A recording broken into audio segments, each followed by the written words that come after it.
Eu sou Sanir, meu nome é Sanir, né? E eu sou diaconisa da comunidade evangélica Plena Adoração. Estou aqui para falar com vocês um pouquinho sobre o livro de Romanos. Para isso, você deve se conectar no canal Conecta Mulher. Você vai lá, aperta o sininho e toda vez que houver uma reflexão, você será avisada. Amém? Eu vou falar sobre Romanos 11, do versículo 1 ao versículo 32. Fala sobre o futuro de Israel. Paulo estava preocupado com as dissensões que estava havendo naquele momento sobre eu sou judeu, o outro dizia eu sou gentil, o outro era judeu convertido, e havia uma certa dissensão.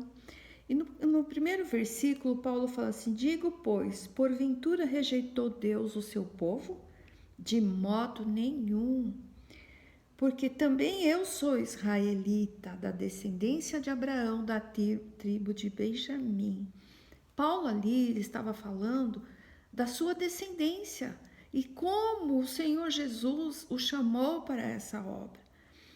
E eu acho muito interessante que ele vai dizer sobre Elias, porque Elias, quando estava na caverna, né, ele estava achando que era só ele que estava ali salvo.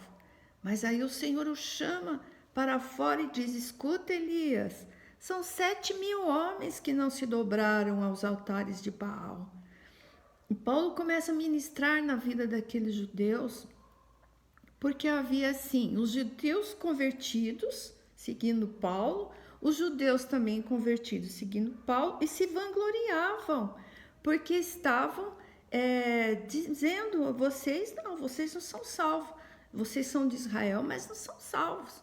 Então Paulo começa então a colocar duramente para todos. Não, ele não fala só para os judeus convertidos, não convertidos, judeus ou gentios, aliás, mas ele começa a falar de uma forma total para todos, né? Então ele se identifica primeiro, ele se identifica: olha, eu sou judeu, sou da tribo de Benjamim, mas eu tenho uma coisa para falar para vocês. No versículo 6 vai dizer assim: mas se é por graça, já não é pelas obras, de outra maneira, a graça já não é graça.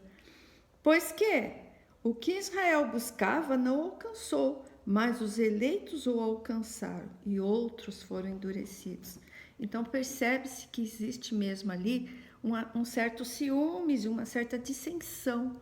E aí Paulo começa a falar sobre Davi, sobre o que Davi colocou nas escrituras, mostra para eles, né, para esse povo, que todos são salvos, basta querer, né? E o lindo desse capítulo 11 é no versículo 15, que fala assim, vamos lá para o 14, para ver se de alguma maneira posso incitar à emulação os que da minha carne e salvar algum deles. Porque se a sua rejeição é a reconciliação do mundo, qual será a sua admissão, senão a vida entre os mortos? Que coisa linda! Ele faz uma pergunta, né?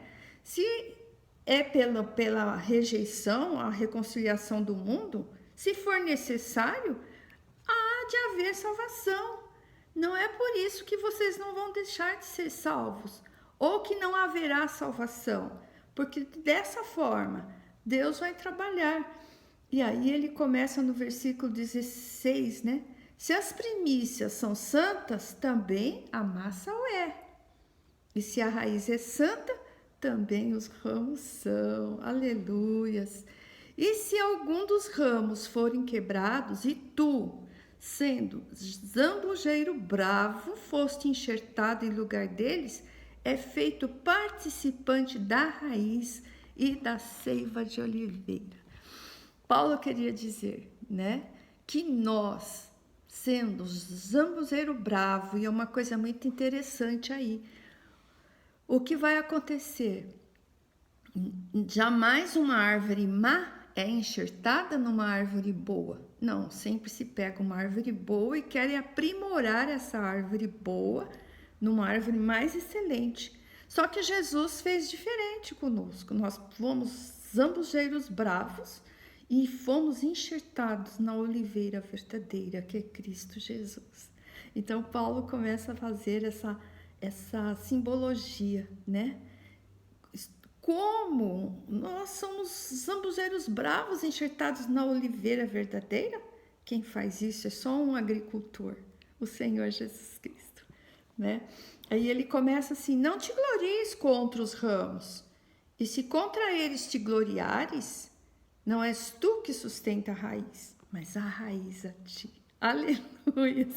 Aí Paulo começa, né, a dizer: olha, não é vocês que sustentam a raiz que nos sustenta, a raiz de Davi, da tribo de Judá, coisa linda. Paulo começa a falar dessa palavra com grande alegria, né, com satisfação, e começa a quebrar aquela dissensão, aquela divisão que até mesmo nos dias de hoje nós vemos.